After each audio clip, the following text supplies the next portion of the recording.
أعوذ بالله من الشيطان الرجيم بسم الله الرحمن الرحيم Bismillahirrahmanirrahim. Assalamualaikum warahmatullahi wabarakatuh. Allahumma salli wa sallim mubarik ala sayyidina Muhammad wa ala alihi walhamdulillahi rabbil alamin. Tidak ada kesusahan di muka bumi ini kecuali kita yang mengundangnya datang. Manusia di muka bumi ini ada dua tipe. Yang pertama la ya'lamun, mereka yang tidak mengetahuinya, bahwa sesungguhnya dia lagi sakit. Yang kedua la yash'urun, dia nggak sadar. Masuk yang mana kita? Masuk yang tidak tahu atau yang tidak sadar? Mudah-mudahan ada golongan lain yang Allah dan Rasulnya menyebut sebagai golongan orang yang senantiasa mengingat Allah dan mau bertobat kepadanya.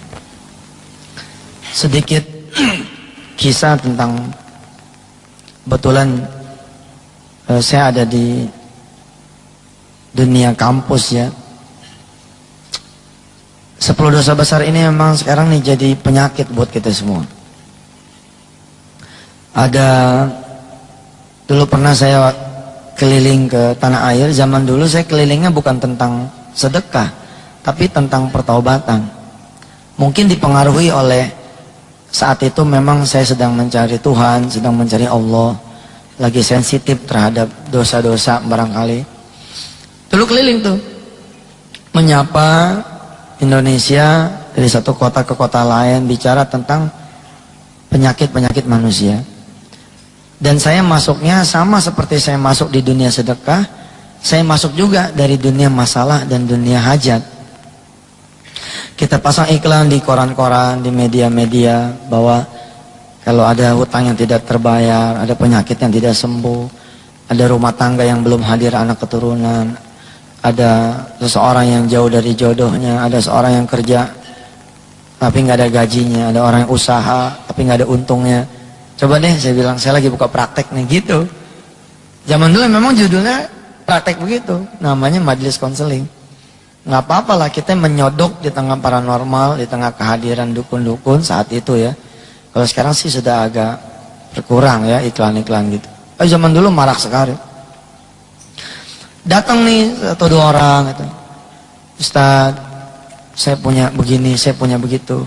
Lah saya dulu punya kertas isian 10 dosa besar. Jadi sebelum bicara tentang penyakit atau tentang masalah yang dihadapi, terlebih dahulu saya sodorin. Jadi seperti dokter, saya suruh ngisi orang itu dengan jujur.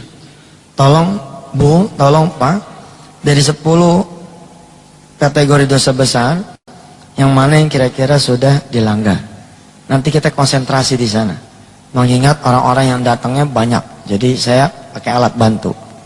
Saya menyebutnya balance scorecard di urusan 10 dosa besar. Kita pakai skor nih, yang mana nih? Ada orang-orang tertentu yang nggak bisa nulis. Dia diem aja nggak bisa nulis. Saya bilang sama beliau, tenang Pak, ini rahasia saja, rahasia antara kita berdua dan Allah. Mudah-mudahan ini tidak menjadi aib, tapi memang saya harus bertanya, seperti dokter. Ketika ada orang datang, kita nanya apanya yang sakit. Ketika perutnya, ya sudah kita konsentrasi di perut dia. Kita konsentrasi di penyebabnya. Diisi Pak, ada yang nggak mau ngisi. Dia nanya sama saya, maaf Ustadz, di sini cuma 10 dosa besar. Kelihatannya saya lebih dari 10 Ustaz. Tapi ada juga yang tidak mampu menemukan dosanya apa gitu. Karena ternyata terkait sama orang tuanya. Ada pernah terjadi saya ngebetulin tulang belakang orang. Dan orang ini clean, bersih, disodorin A, B, C sampai 10, nggak ada yang dia kerjakan. Dan dia tidak bisa duduk lebih dari 10 menit. Karena permasalahan tulang belakang. Ternyata subhanallah dia menyimpan orang tua yang dari sebelum dia lahir sebagai seorang rentenir. Jadi perilaku kemudian bapaknya itu jadi masalah di anaknya. Ketika kemudian kita putus pakai doanya Nabiullah Ibrahim kepada bapaknya, bahwa aku berlepas diri dari apa yang diperbuat oleh bapak, kan begitu Nabi Ibrahim bilang kepada bapaknya. Subhanallah, kita tesnya gampang, tes duduk aja. Tes duduk kira-kira 30 menit, lebih dari 10 menit, dan subhanallah itu. Jadi saya percaya banget karena emang ayatnya pun begitu, kullun nafsin bima kasabat rohina. Semua orang tergadai dengan apa yang dikerjakannya. Saya berdiri di sini beristighfar, saya bukan orang yang paling bagus, paling benar, paling soleh. Justru kayaknya malam ini kalimat ini ditujukan untuk diri saya sendiri.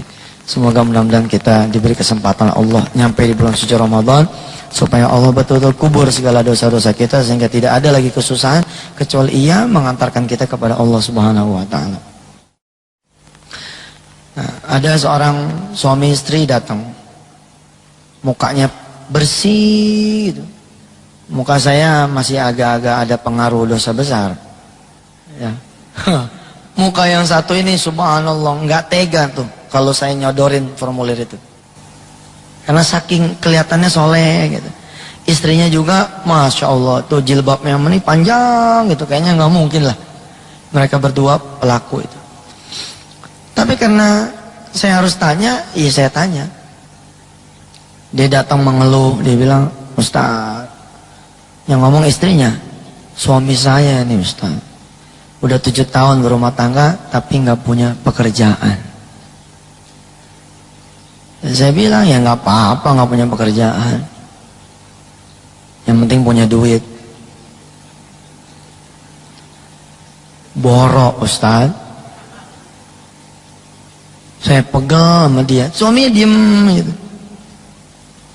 Dia cerita selama ini dia menjadi guru di salah satu SMU negeri. Hidupnya dari dia punya gaji. Terus saya tanya kalau emang nggak punya pekerjaan, emangnya nggak nyari? Dia bilang nyari Ustaz. Tapi setiap dia nyari kerja, duit saya habis. Kok gitu? Iya, asal mau nyari kerjaan, pakai duit saya. 20.000, 20.000, 20.000, 7 kali udah 140 Ustaz, gaji saya berapa? Kalau emang nggak kerja, kenapa nggak usaha? Saya lebih ngeri lagi Ustaz, begitu kata si istri. Kalau usaha, ujungnya utang, utang, utang. Hidup tuh memang ujian, tapi kalau hidupnya ujian terus, ada dua. Pertama itu bukan ujian, itu azab. Yang kedua emang blow on, nggak naik-naik, diuji terus sama Allah. Ya ada kesempatan restnya lah, nikmatin dulu hasil ujian dan naik dulu. Tahu udah di atas nih, uji lagi, wajar begitu. Tapi kalau hidup tuh isinya ujian terus, diberondong terus. Ya seperti bahasanya Al-Quran, kullama nadijat juluduhum baddalnahum juludan ghairaha. Setiap kulitnya terkelupas, aku ganti dengan kulit yang lain, tapi aku bakar lagi, terkelupas lagi, bener lagi, bakar lagi. Nah kalau sampai kayak begitu, khawatir kita jangan-jangan emang kita bukan dalam suasana ujian, tapi suasana yang azab. Saya perhatiin baik-baik nih orang. Oke dah, saya bilang kita mulai aja dah. Nomor 1, jangan-jangan ada perilaku syirik kali, mempersekutukan Allah. Di rumah ada sesuatu nih yang kita percaya, dengan sesuatu itu rizki jadi bertambah, kemuliaan jadi bertambah, kewibawaan jadi bertambah, ada keselamatan segala macam. Yang masuklah kategori kita, kategori orang-orang yang sudah berbuat kemusyrikan. Dia tolak. Enggak, saya enggak begitu Ustaz. Langsung yang nomor 2. Nomor 2, kalau memang syirik tidak, sholatnya bagaimana? Sholat, begitu ditanya tentang sholat, sahabat yang satu ini megang jenggot. Sholat ya Ustaz gitu. Sambil ngasih tahu saya, jenggot nih bener nih, masa nanya sholat? Set kelewatan nih. Ini sih jenggotnya begini nih, jenggot bener. Ya saya bilang iya. Ya mudah-mudahan lah sholatnya benar, tepat waktu, di awal waktu, ada sholat sunnah, ba'diyah, qobliyah, ada duha, ada witir, ada tahajud. Oke lah, fine. Beres. Syirik enggak, sholat juga dia bilang jadi muadzin bahkan. Yang nomor 3 doraka sama orang tua kali.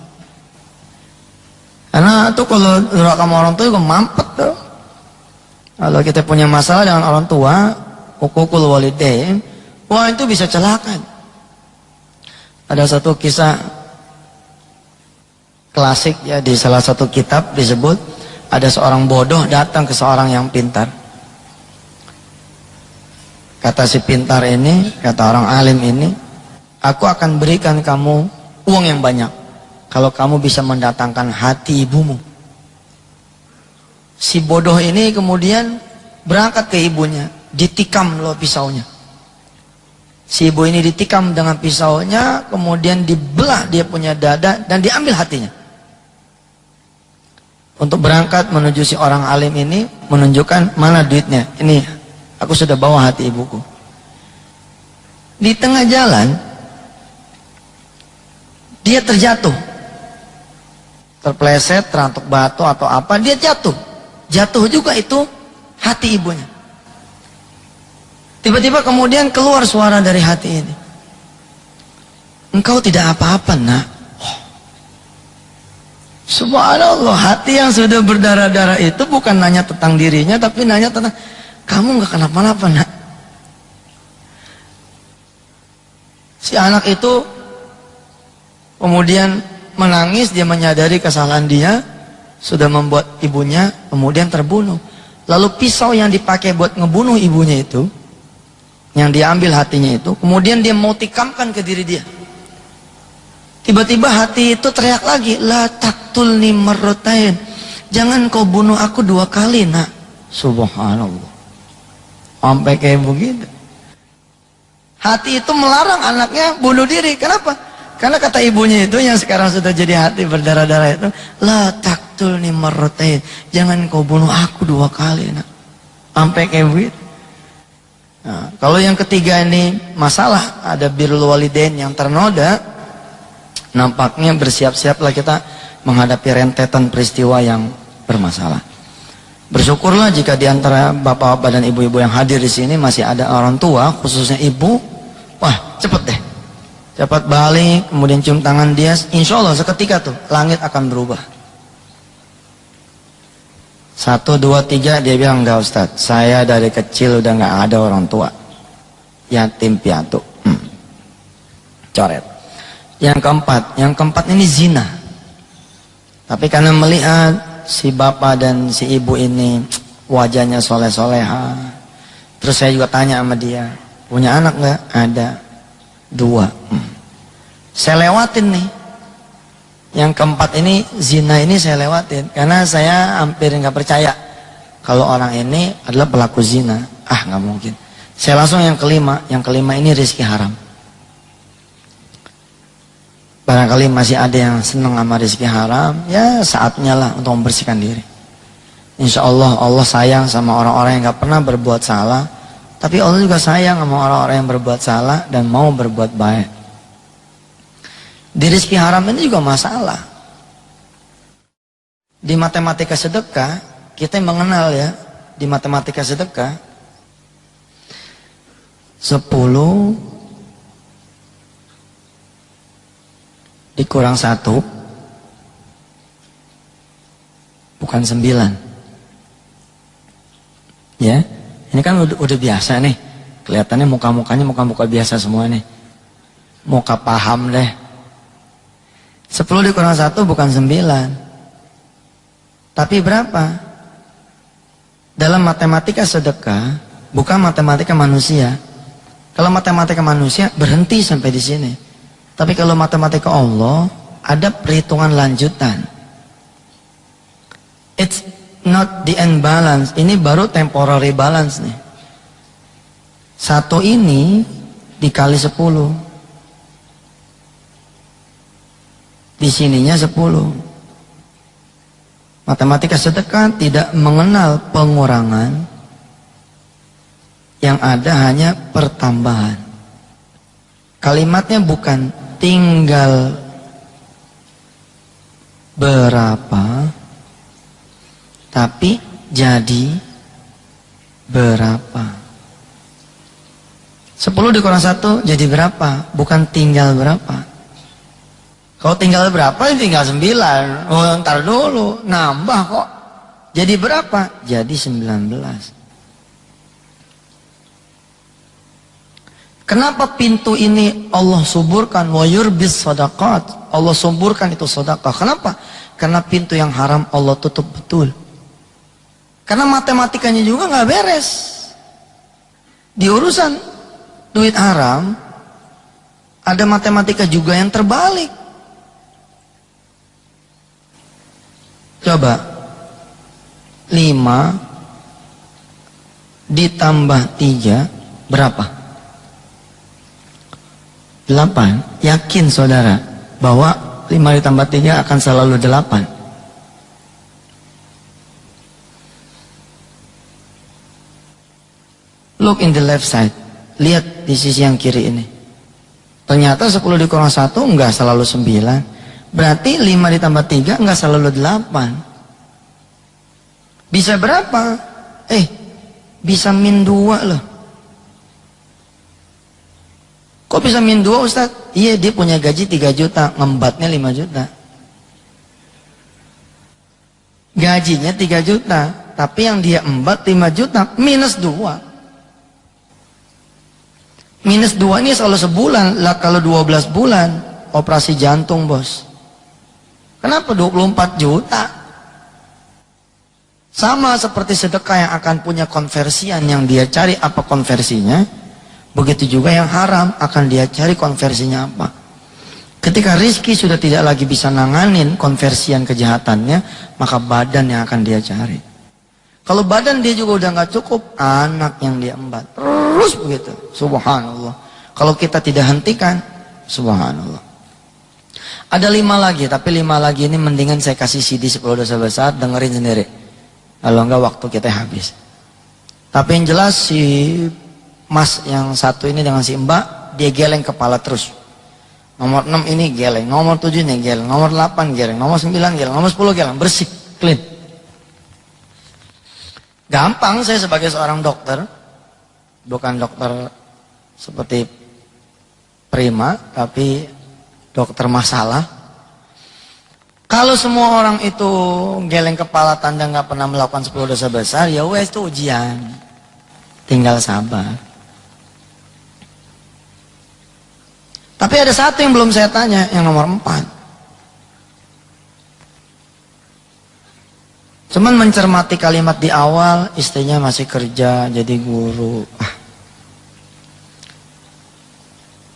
Dalam hati saya jangan-jangan dia berzinanya bukan sama istrinya, sama orang lain. Ya deh, saya keluarin dulu tuh istrinya. Udah lama nih saya tidak melakukan agenda konselingan seperti ini. Yang terjadi kita ya sedekah. Padahal ngulitin orang dari sisi pertobatan tuh, waduh, itu seperti meribon orang, melahirkan orang lagi dari awal lagi. Simpen istrinya keluar, saya bilang, Mbak, tolong keluar sebentar, saya mau ngomong antar laki-laki nih. Mbaknya keluar, kunci pintu, kemudian saya duduk lagi, saya bilang, Mas, maju sini. Ada satu loh yang belum saya tanya. Kelihatannya tahu deh yang belum saya tanya apa. Nangis dia peluk, iya Ustadz, kayaknya saya tahu yang mau ditanya apa. Iya, yang mau ditanya adalah zina. Have you ever do zina? Apakah Anda pernah melakukan zina? Kalau pernah, wah subhanallah, berat urusannya.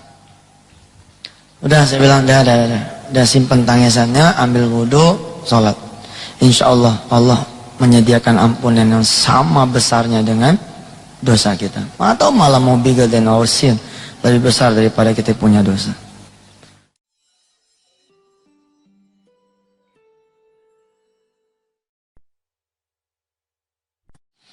Kalau semua orang itu geleng kepala tanda nggak pernah melakukan 10 dosa besar, ya wes itu ujian, tinggal sabar.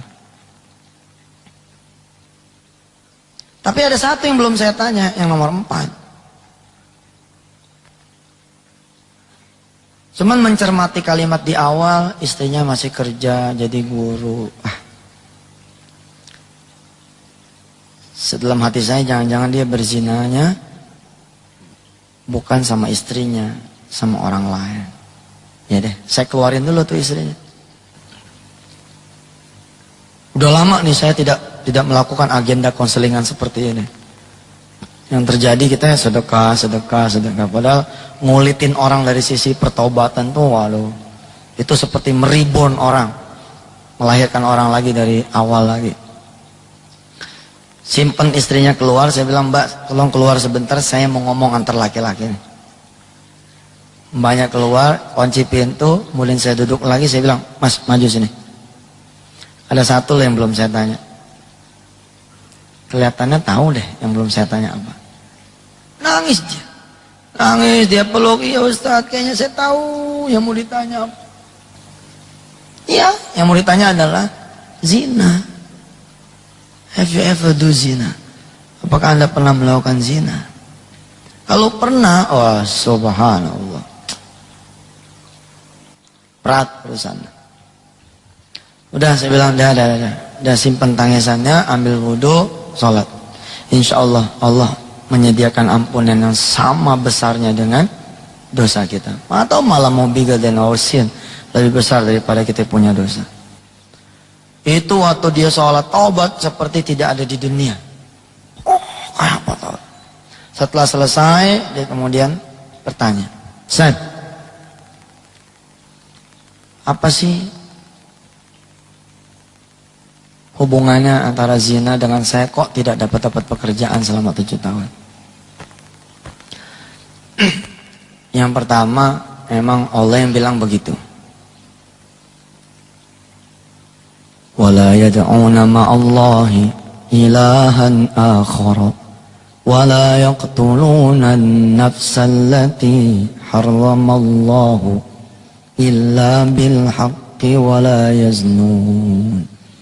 وَمَنْ يَفْعَلْ ذَلِكَ يَلْقَ أَثَامًا يُضَاعَفْ لَهُ الْعَذَابُ يَوْمَ الْقِيَامَةِ وَيَخْلُدْ فِيهِ مُهَانًا إِلَّا مَنْ تَابَ وَآمَنَ وَعَمِلَ عَمَلًا صَالِحًا فَأُولَئِكَ يُبَدِّلُ اللَّهُ سَيِّئَاتِهِمْ حَسَنَاتٍ wa kana Allahu ghafurur rahima.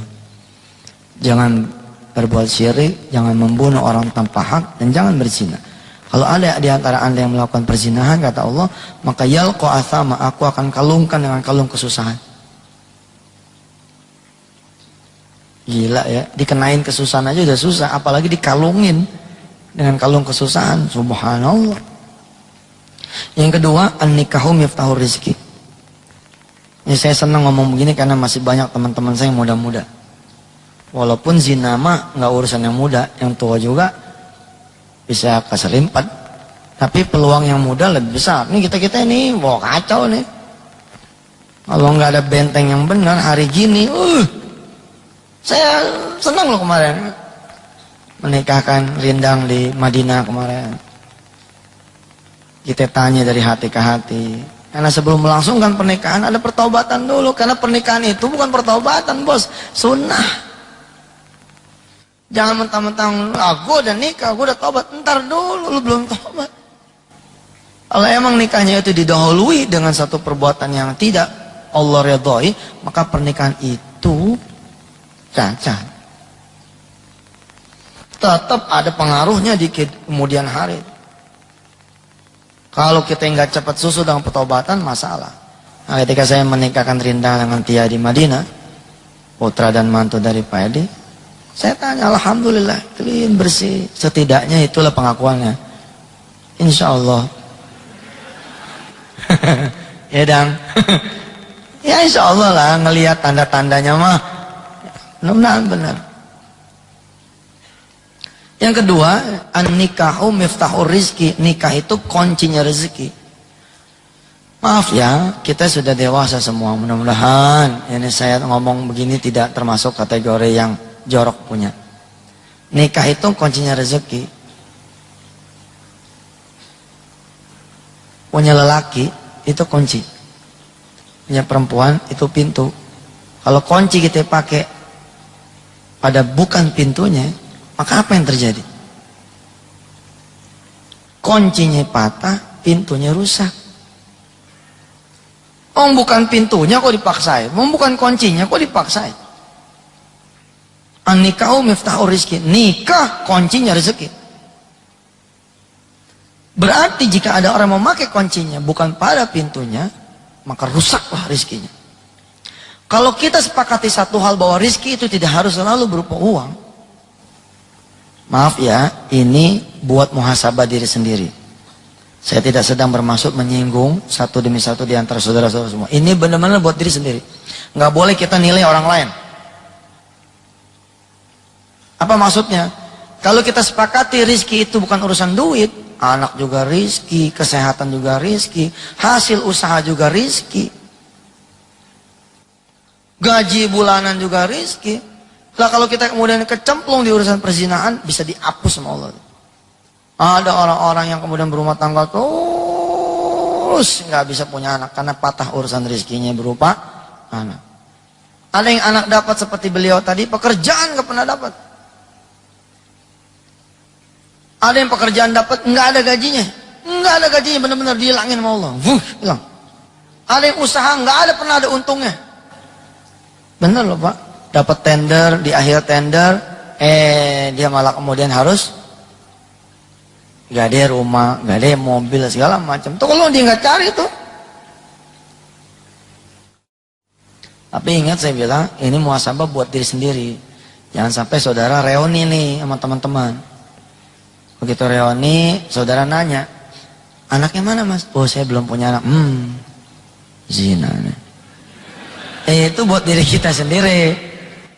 Giliran yang nggak punya anak nanya, sampean kerja di mana? Waduh mas, saya nggak bisa. Ya kerjaan sampai sekarang susah. Zina. Patah rizkinya berupa pekerjaan. Ya. Betul. Salah. Minimal tuh dua dah gitu. Terus dia cerita, iya ustaz, hakada wakada, begini. Saya mah cuma nyari sebab, bukan mau ngorek. Oh sudah ketemu, ya sudah. Panggil istrinya. Dan insya Allah nih, dalam hitungan waktu seminggu, 2 minggu, sebulan, 2 bulan, insya Allah hidup ibu dan bapak udah. Emang apa sih Ustaz yang ditanya? Udah nggak perlu tahu, pokoknya mah bagus. Harus dirahasiakan. Zaman dulu barangkali pakai Pak, jagain anak-anak, istri jagain suami, suami jagain istri. Bukan jagain dengan awas Bapak, bukan, dengan doa. Betul, lindungi anak keturunan kami dari perbuatan-perbuatan yang keji, dari perbuatan-perbuatan. Kenapa coba doa, maaf ya, doa cebok, coba urusannya apa coba? Allahumma inni a'udzubika minal khubuthi wal khoba'ith. Dan doa itu dilalanya udah tidak lagi dipakai loh sama kita. Kalau orang dulu kan disiplin tuh. Kalau ngepop, kalau buang air kecil atau apa, mesti baca Allahumma inni, aku ya Allah berlindung, a'udzubika minal khubuthi wal khoba'ith. Dari kekejian, dari keburukan. Coba rahasianya apa tuh coba? Karena Allah tahu kalau nggak dilindungi sama Allah, nggak diprotek sama Allah. Alhamdulillah barangkali doa-doa kita, anak-anak kita bisa selamat sampai ke jenjang pernikahan, nggak ada masalah dengan calon suaminya, nggak ada masalah dengan calon istrinya. Atau suami ibu digodain terus sama orang, tapi karena ibu terus-terusan mendoakan tiap malam, selamat.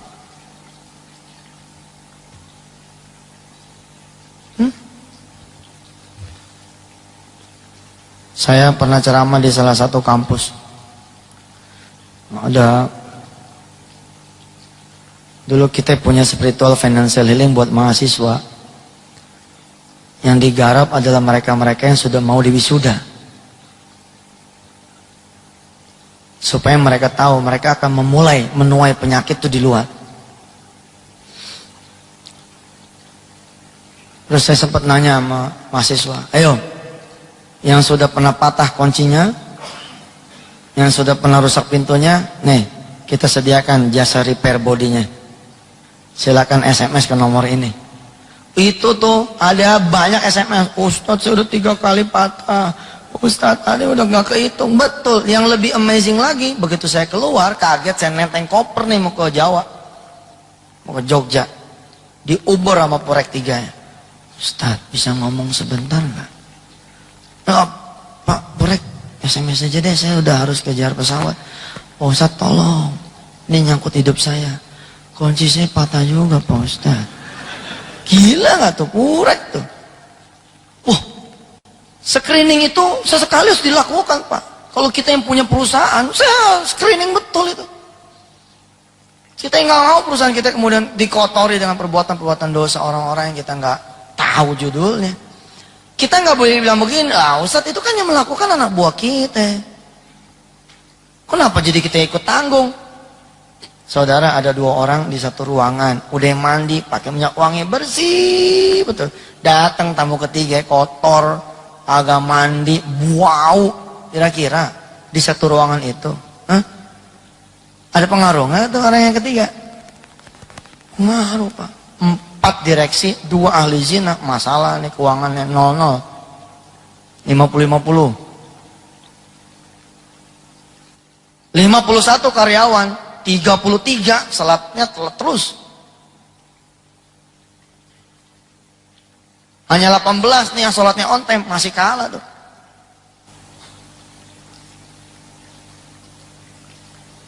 Al-qari'atu mal-qari'ah wa ma adraka mal-qari'ah yawma yakunun nasu kal-farashil mabthuth wa takunul jibalu kal-ihnil manfush fa amma man thaqulat mawazinuh fahuwa fi 'ishatir radiyah. Kalau lebih banyak orang-orang yang berbuat baik, lebih banyak kebaikannya, fi 'ishatir radiyah, senang. Wa amma man thaqulat mawazinuh. Bahaya tuh kalau kita kemudian lebih banyak keburukannya dari 2 neraca, yang satu tabung dosa, satu tabung amal. Ternyata tabung dosa menempati 80%, tabung amalnya 20%. Hidup kita nggak seimbang yin dan yangnya, pasti masalah. Badan kita aja kalau nggak seimbang, ya kayak saya begini bisa flu. Pikiran kerja terus, fisik kerja terus, ya namanya juga badan pasti deng. Ada suplemen-suplemennya. Hidup juga begitu. Ketika kemudian tidak seimbang, ya kan jadi masalah. Alhamdulillah kita punya Allah luar biasa. Apa dia bilang? Nabbi ibadi innani anal ghafurur rahim. Kabarkan kepada hamba-hambaku, sesungguhnya aku adalah Tuhan yang memiliki ampunan yang begitu luas dan sangat penyayang. Kalau sekiranya kita punya Tuhan pemarah, habis dunia langsung dibalikin.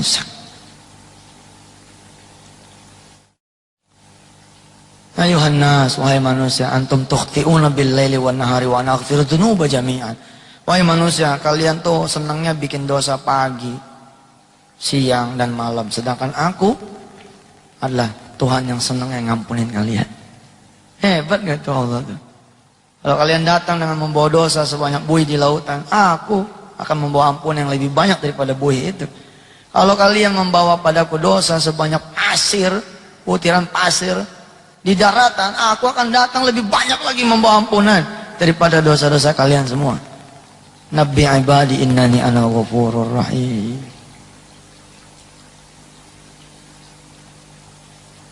Alhamdulillah. Ini muka-muka di depan saya mah muka orang soleh-soleha. Ya kelakuan emang gak ada yang tahu kan. Tapi setidaknya ya mudah-mudahan betul-betul kita berdoa kepada Allah. Ya Allah, Rabbighfirli wali walidayya warhamhuma kama rabbayani shaghira. Ya. Jadi kalau ada yang kehidupannya doyong, ada masalah, checklist berdua. Checklist berdua dengan jujur. Pilih pengaduan kita di atas sejadah. Kenapa? Karena kata Tuhan, akulah as-sattar, akulah yang maha menjaga rahasia. Jadi jangan ngadu sama orang deh untuk urusan dosa, sebab bisa merembet kemana-mana.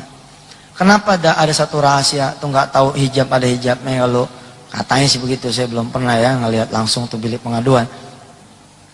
Karena tidak ada orang yang bisa menjaga rahasia.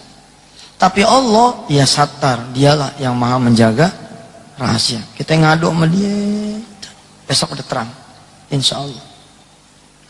Makanya nanti ya, sempetin begitu pulang ke rumah, di perjalanan, tafakur sebentar aja. Asal jangan dilihatin sama istrinya. Nih, diam-diam kenapa nih? Dosanya apa sih mas? Enggak, pengen tahu aja, nggak apa-apa. Udah, ini aku aja sama Allah. Nomor 4 ya. Jangan ya, udahlah antara kita sama Allah saja. Kalau tadi saya buka praktek gitu, ini kan emang saya harus buka praktek, emang saya harus nanya. Yang namanya orang yang tidak mampu, kemudian apa namanya, mengenali dia punya dosa, mengenali dia punya kesalahan. Betul loh Pak. Mana ada sih juga manusia yang gak punya dosa ya. Tapi ya itulah saya bilang, untung Allah itu maha pengampun. Nah Bapak Ibu yang dirahmati Allah, yang menarik saat itu, kenapa saya senang bicara di kampus cerita tentang spiritual dan financial healing, karena emang banyak sekali kejadian-kejadian. Saya bilang kalau laki-laki itu banyak di urusan ekonomi bos, karena judulnya kuncinya doang nih patah, tapi kalau pintu kan fisik. Sehingga banyak perempuan-perempuan yang larinya itu apa? Kanker rahim, kista, kanker payudara. Saya lagi maaf, kita tidak sedang memuhasabahkan orang lain. Belum tentu dia itu azab, belum tentu. Belum tentu. Tapi kalau dia sudah sadar, maaf ya, dia punya kehormatan, dia sendiri yang membuka untuk dinodai orang lain, wajar kalau kemudian badannya berontak sama Allah Subhanahu wa taala. Dia nggak mau. Badan itu dihuni oleh ruh yang kayak begitu, ya panas, Pak. Emang gampang apa kena kanker rahim? Emang gampang apa kena kanker payudara? Emang gampang apa kena penyakit-penyakit yang, ya maaf ya, naudzubillah min dzalik, berat. Nggak gampang. Mudah-mudahan kalau memang ada di antara kita yang punya penyakit-penyakit yang kayak gitu, berhusnuzon saja sama Allah. Ustaz saya nggak pernah berzina kok. Saya nggak pernah gini. Ya sudah, alhamdulillah. Mudah-mudahan Allah menganggap itu memang bukan satu hal yang apa. Nah yang menarik, ketika saya lagi ngonselingin orang, ada satu anak muda, gagah, tinggi, besar, berpakaian uniform salah satu BUMN. Setiap kali tamu selesai, saya suruh dia masuk, nggak mau. Tamu selesai, suruh dia masuk, nggak mau. Dia mendahulukan orang lain terus sampai kemudian tengah malam. Baru tengah malam masuk dia. Umurnya 28 tahun. Pakaiannya uniform, salah satu BUMN besar lah. Saya bilang sama dia, wah ini anak muda nih, sepantar sama saya. Oh datang ke sini. Yang datang ke sini emang mestinya yang bermasalah. Saya bermasalah Ustaz. Apa yang bermasalah? Saya sopir Ustaz. Pakaiannya memang uniform BUMN besar, tapi ternyata dia sopir. Tapi ya what's your problem gitu men? Apa yang jadi masalah Anda emang kenapa dengan posisi sopir? Lebih bagus Anda kerja jadi sopir daripada enggak sama sekali.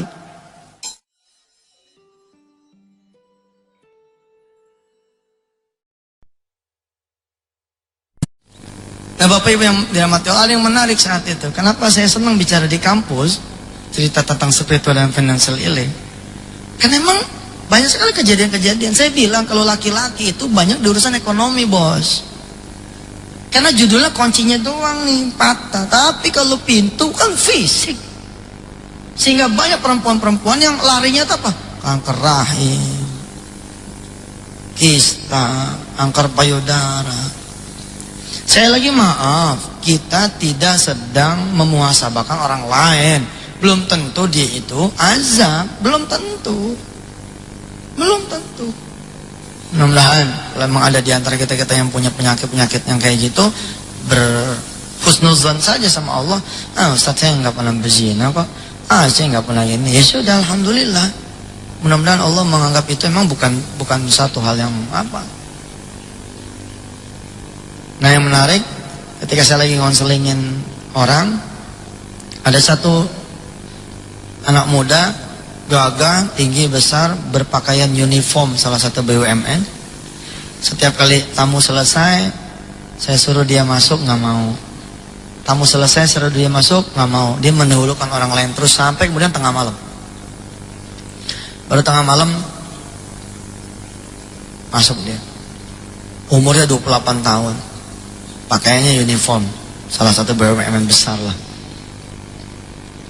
Saya bilang sama dia, wah ini anak muda nih, sepantar sama saya. Oh datang ke sini. Yang datang ke sini memang mestinya yang bermasalah. Saya bermasalah Ustaz. Apa yang bermasalah? Saya sopir Ustaz. Pakaiannya memang uniform BUMN besar, tapi ternyata dia sopir. Tapi ya what's your problem gitu men? Apa yang jadi masalah Anda emang kenapa dengan posisi sopir?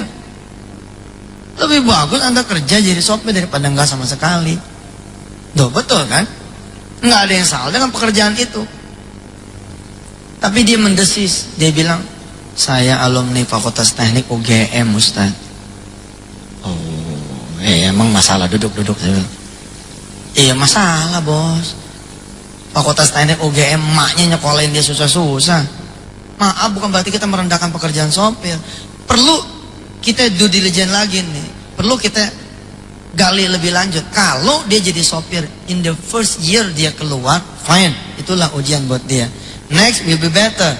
In the second year-nya, di third year-nya. Ternyata ketika saya tanya dari tahun berapa yang terjadi sopir? Dari 96. Nah sekarang tahun berapa? 2003. Saat itu ya 7 tahun. Berarti kan Allah kunci ini deadlock, dikunci jadi driver. Memang masalah, fine, baik. Langsung ngebut nih, karena ini anak muda. Langsung saya bilang nomor 4, Jang, ente zina ya? Enggak Ustaz. Oh, enggak. 96 jadi sopir. Saya tanya sama dia, emang lulusnya tahun berapa Mas? 97. Berarti 1 tahun sebelum Anda lulus, Anda udah jadi sopir? Iya Ustaz. Dulu mah iseng doang. Dia tidak menyangka kalau Allah kemudian yang menaruh dia di situ. Awalnya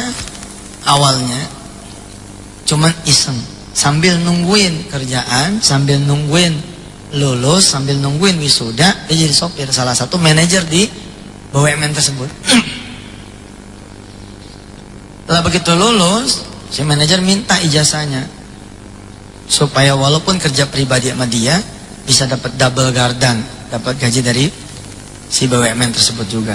Jadilah kemudian gaji dia 2,8. 2003 2,8 gede sekali, tapi dia nggak nyaman. Kenapa? Karena dia punya masalah di status sosial. Kok Anda ya? Aku nipu orang tua aku nipu istriku, aku nipu keluarga aku kalau aku ini kerja sebenarnya sopir. Itu memang menyiksa. Lah kan cara Allah menyiksa bukan cara kita ya. Halus gitu cara Allah nyiksa itu pelan-pelan. Kadang-kadang ada juga jegrek gitu sekaligus ada. Oke lah, nomor 4 dia bilang enggak. Dia bilang enggak, saya enggak pernah usaha zina. Oh iya. Kalau gitu mulai dari 1 lagi deh. 1, 2, 3, 4 enggak, 5, 6, 7, 8, 9, 10 enggak juga. Tapi dia 7 tahun nih. Nggak mungkin saya bilang masa ujian sampai 7 tahun. Anak SD aja 6 tahun ujian 6 hari. Masa situ kuliah 4 tahun ujian 7 tahun. Ntar dulu nih. Tiba-tiba saya ingat tentang teori kunci patah. Jangan-jangan dia nggak patah, somplak doang nih. Nah mahasiswa tuh, ini penyakit mahasiswa. Makanya next mungkin bisa kita adain sebelum lulus, kita ceramain yang begini ya. Karena banyak mahasiswa-mahasiswi kita yang tidak patah kuncinya, tapi somplak, betul-betul somplak.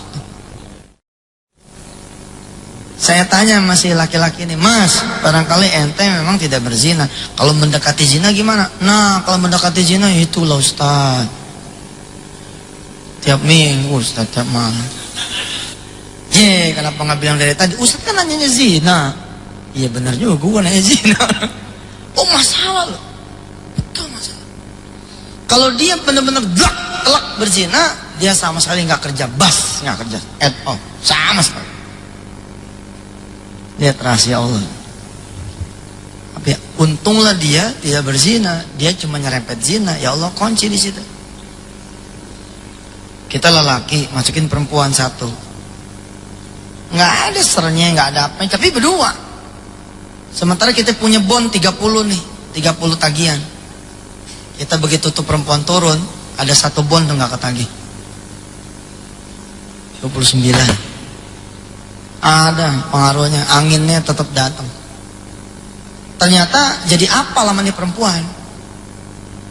Lewat situ disamain jamnya. Naik, tadinya nggak ada ser, sekarang ada ser.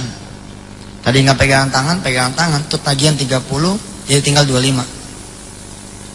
Besok meningkat lagi 20, besok meningkat lagi 15, besok meningkat lagi tinggal 10, yang 20 udah nggak ketagih sama sekali. Begitu kemudian dia berzina, tokonya yang tutup. Kira-kira seperti itu cilokanya.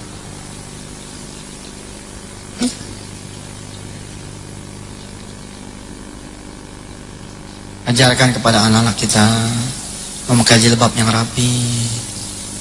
Karena subhanallah, itu seperti zina tiap hari. Nah itu juga saya bicara juga tuh. Setelah itu sih ya tinggal mahasiswinya sendiri saja yang berpikir. Saya ceritakan ada satu, ya ini memang kisah, boleh dipercaya boleh tidak. Ada orang dituduh di pengadilan kubur membunuh seorang anak kecil. Yang dituduh membunuh ini adalah seorang perempuan yang dulunya berparas jelita, tangannya jangan bunuh anak kecil. Motong ayam dan sebangsanya aja dia nggak pernah tega ngelihat darah, apalagi bunuh anak. Dia menolak betul. Jangan tuduhkan tuduhan itu kepada saya nggak pernah. Tapi si malaikat nggak mau tahu, dia hajar lagi, jebret terus.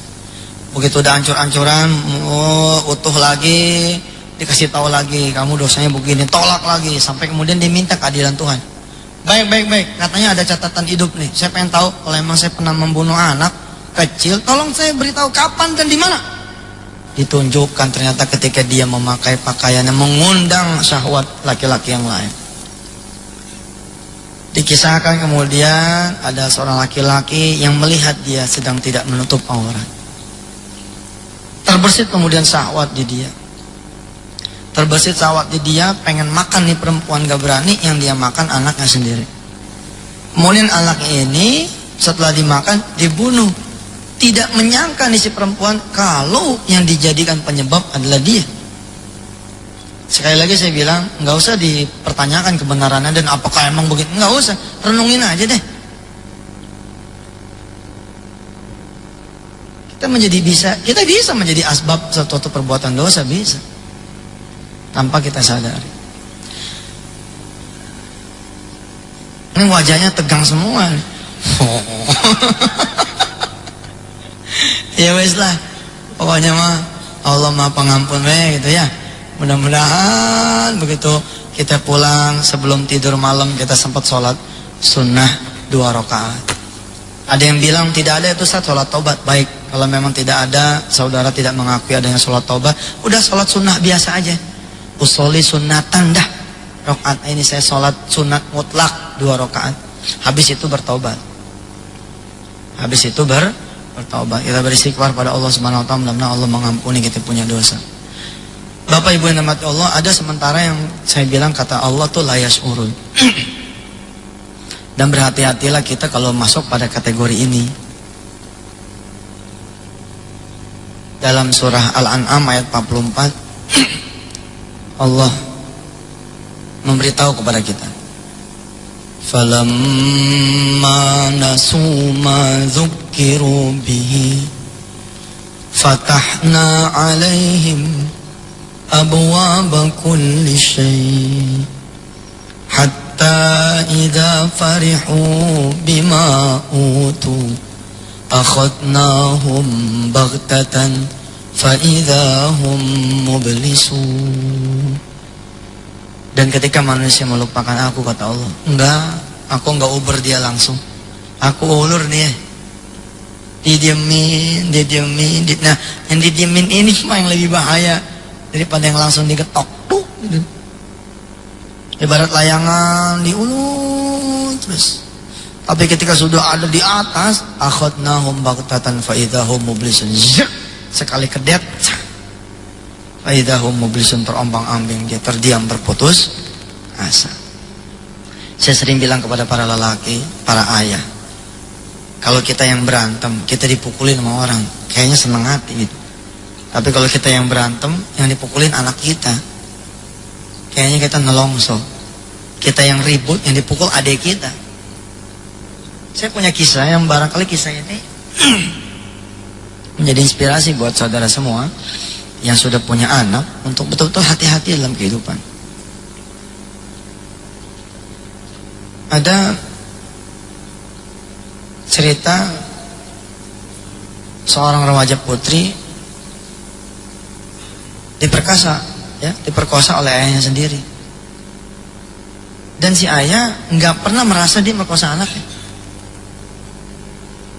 Sampai kemudian dia masuk penjara. Di penjara itu baru dia tahu bahwa selama ini dia memperkosa anaknya.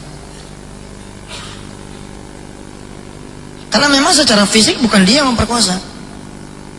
Dia punya anak semata wayang, tunggal, satu-satunya. Pimpinan sebuah instansi, hidup di atas rata-rata orang, hingga kemudian anaknya yang putri ini meminta untuk kuliah di luar. Sebut sajalah Mawar begitu. Si Mawar bilang, saya pengen kuliah di luar. Oh, karena ini anak orang kaya, enteng. Dia bilang, mau kemana? Mau kuliah di mana? Mau kuliah di luar atau di mana? Mau di Melbourne? Mau di Frankfurt? Atau mau di Udinus? Luar juga nih. Di Jakarta. Ditetapkan, ditentukan, diurusin. Emang dasar semua udah diatur oleh Allah. Di malam menjelang keberangkatan, anaknya pamit sama si ayah. Mau pamitan sama teman-temannya untuk terakhir kalinya. Si ayah melarang, jangan nak. Besok kamu udah mau berangkat. Sudahlah di sini sama ayah, kalau perlu undang teman-teman kamu yang kemari. Tapi si anak bersikeras. Ya, as her last request, dikasih izin. Dengan syarat kamu harus pulang jam 9 malam dan ditemenin oleh pak supir kita. Ditemenin sama supir yang sudah belasan tahun jadi supirnya dia dari sebelum anak ini lahir. Si ayah tidak menduga sama sekali kalau malam itu anaknya dirusak oleh supirnya sendiri. Loh Ustadz, kan katanya tadi bapaknya merkosa. Iya, ceritanya belum berakhir. Jam 9 belum pulang. Ya mungkin sebentar lagi. Jam 10 belum pulang. Ya mungkin sebentar lagi. Jam 11 belum pulang. Ya mungkin sebentar lagi. Tapi begitu jam 12 mulai nih, aduh, kekesalan berubah menjadi kekhawatiran. Cari, nggak ketemu pak. Ini kisah nyata loh nih. Saya berinteraksi dengan dunia sedekah, ketemunya sama keajaiban-keajaiban sedekah. Ketika saya berinteraksi dengan dunia pertaubatan, ngeri. Testimoni-testimoninya ngeri-ngeri. Benar.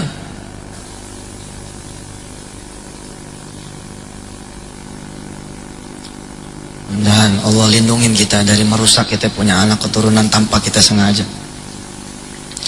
Allah karim. Diantar anaknya besok sama petugas Polres. Udah bubar dah tuh. Rencana pergi ke luar negeri bubar dah. Petugas Polres nganterin anaknya menjadi korban perkosaan. Dan diidentifikasi yang merkosa adalah sopirnya sendiri. Unbelievable. Anak ini digendong oleh sopir itu. Dianterin ke sana kemari. Udah seperti anaknya sendiri. Menyesal dia seumur hidup. Kenapa dia tidak antar anaknya di hari terakhir itu? Sudah begitu urusannya. Allah kalau sudah mau jatuhin, udah nggak bisa bergerak. Kalau udah kehendak Allah tuh menjatuhkan kita di lubang, udah dah. Menghindar pun juga udah nggak bisa. Saya sangat mengarifkan mengarifi itu yang begitu-gitu. Udah, kalau udah kehendak Allah ya sudah. Saya cuma bisa pasrah kepada Allah. Tapi dia sesalin seumur itu. Sebagai orang yang memang kaya dan jagoan pula, dia bon tuh, sopirnya dibon. Dibon Pak, orang kalau urusan yang zina-zina tuh urusannya kacau tuh. Dibon, pokoknya bayar buat digebukin. Tapi di malam ketika si sopir masuk ke sel, si bapak bermimpi dia memperkosa anaknya sendiri. Lah datang itu dalam keadaan gila. Karena 7 hari berturut-turut mimpinya tuh dia memperkosa anaknya sendiri, nggak ketemu tuh. Sampai kemudian dia datang ke sebuah pengajian zikir, dibukain tuh sama sang Habib bahwa wajar kalau kemudian Allah mengidentifikasi Anda sebagai orang yang memperkosa anak Anda sendiri. Kenapa? Fisiknya sih emang kelihatannya si sopir, tapi itu adalah buah akibat keharaman-keharaman yang ditumpuk, kemudian istrinya. Lah kejadian itu kalau kita pikir-pikir nggak adil. Oh, tapi kenapa anaknya jadi korban? Enggak, anaknya dibersihin sama Allah. Begitu anaknya redo, diterima, dibersih lagi, ini anak nggak menanggung apa-apa. Boleh tidak setuju, boleh, tapi cara kerja Allah begitu dah. Ada anak asma, kalau orang tuanya tobat, asmanya baik. Bagaimana Ustaz? Ya udah begitu dah, coba dah jajah. Insya Allah ada tuh. Ada loh anak yang terbaring lemah, orang tuanya yang bersihin dirinya, anaknya kemudian keluar. Karena bawa energi negatif tuh si anak. Bapak Ibu dan mati Allah, ada 5 nih yang belum kita bicarakan. Dan memang sesi spiritual healing ini sesi berat. Buat saya pun berat. Saya kasih bocoran, yang terakhir itu gibah. Yang 10 itu, urutan nomor 10 itu ngomongin orang. Berat tuh ngomongin orang, adanya di level 10. Kenapa dia ditaruh di nomor 10? Dia zina? Enggak. Durhaka sama orang tua? Enggak. Tukang makan rezeki haram? Enggak. Tapi yang dia omongin punya 9 dosa besar, nyemplung ke dia semua itu. Oh, iya betul itu. Sekali lagi ya, dia bukan pezina, dia bukan birrul walidainnya bagus, dia bukan pemakan duit haram, tapi kebenaran yang dia omongin itu yang punya 9 dosa besar. Lah memang udah begitu. Kata Rasulullah, siapa orang yang ngomongin orang, maka keburukan orang itu buat dia. Kebaikan orang itu buat yang diomongin. Jadilah dia nomor 10 tuh, botol, tutup botol. Tapi dia juga paling besar sendiri itu, makanya dijaga omongan. Mudah-mudahan kita semua terlindung dari perbuatan-perbuatan yang tidak Allah ridhoi. Subhanakallahumma wa bihamdika, asyhadu an la ilaha illa anta, astaghfiruka wa atubu ilaik. Walhamdulillahi rabbil alamin. Terima kasih. Hadanallahu wa iyyakum ajma'in. Assalamualaikum warahmatullahi taala wabarakatuh.